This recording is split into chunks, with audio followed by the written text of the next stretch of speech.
It's me, Kanada. I'm orange. This is technically a red planet, kinda. So close enough for me to be an authority here, I suppose.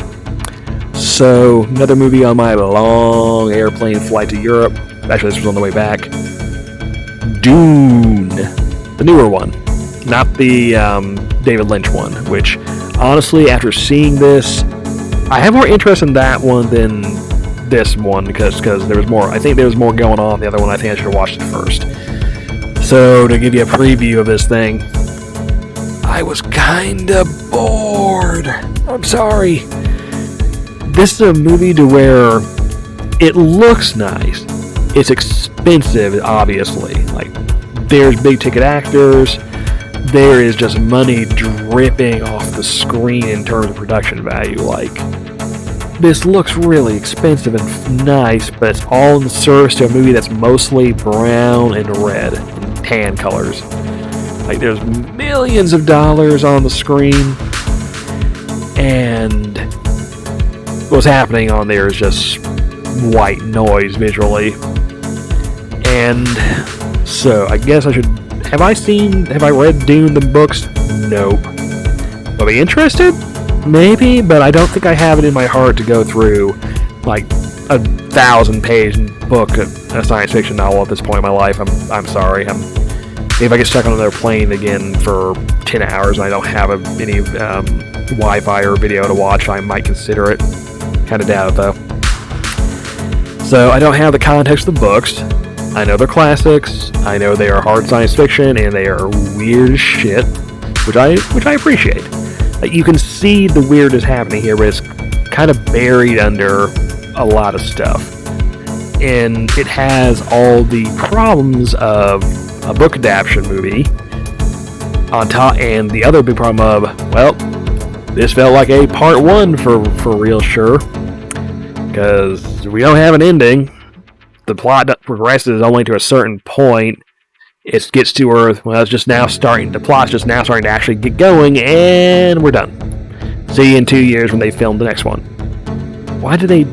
I understand why they didn't do it. They didn't want to dump another $1 billion into making this movie, and make a second one, third one at the same time, or whatever. Which I understand, but now there's a big chunk of time between movies, and this wasn't holding my interest for the first movie. So, what's it about? Well, Game of Thrones, but it's on a desert planet, and the sand gets you high and lets you travel through wormholes and space-time and shit. Also, there's psychic families, and like a chosen one, that thing is also happening here, except not really, because they're just tricking the natives on this alien planet into thinking the lead character is Messiah, he actually might be, because other reasons, and there's a lot happening under the hood. This sounds more interesting than it actually is. What's mostly is people staring at beautiful vistas of mostly ground and sand, while a shrieking musical track of important lady voice music, orchestral song is going on in the background. You know the type. It's in a lot of trailers. It's that kind of music, the whole thing. You see expensive things happening that you can tell the money's there. There is craft in this movie. Like this, there is an effort being put in. I don't want to bash it for the effort being put in. It just doesn't amount to anything, in my opinion. The acting, it's fine. It's serviceable. The lead kid is doing what he can, but he doesn't have that much to go on because his character is basically reactionary against all the other bullshit happening around him. Oscar Isaac is his daddy. He's doing his thing. He's fine. Aquaman is here, and he's having actually a blast, and he's actually one of the more entertaining parts of the movie.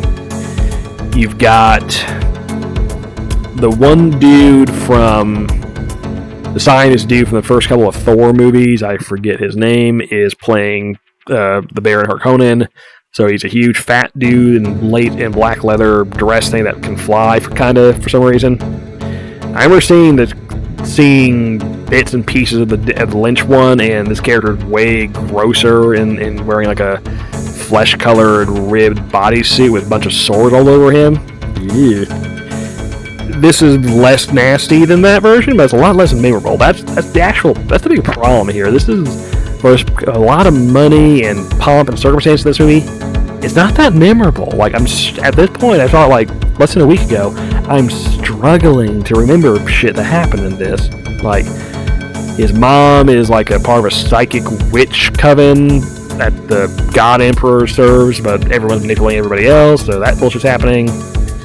Yeah, the people who live in the desert, and there's some uncomfortable metaphors happening here that I'm not going to go into.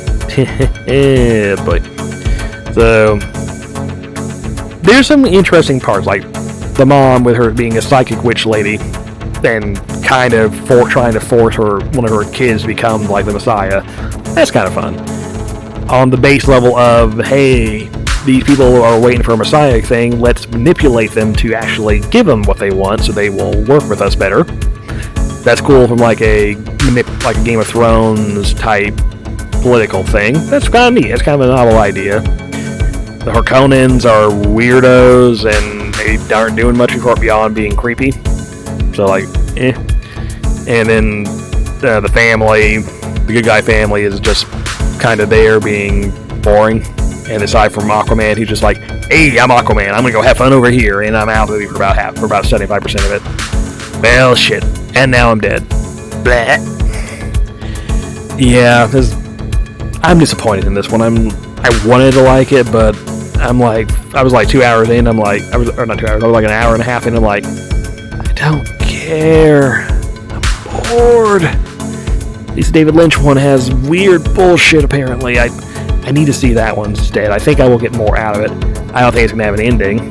Like, again, this is very much a case of, this feels like a part one. I don't know how far the David Lynch movie gets in terms of adapting this book or the rest of the other books. Probably not that far, but I feel like it will have some more of an ending than this one. This one just stops. That's it. Well, at least there was a joke about them drinking their own sweat and piss constantly, so that was funny. Oh well. Well, I'm standing around a giant Litterbox planet. I'm gonna go and use that. Later.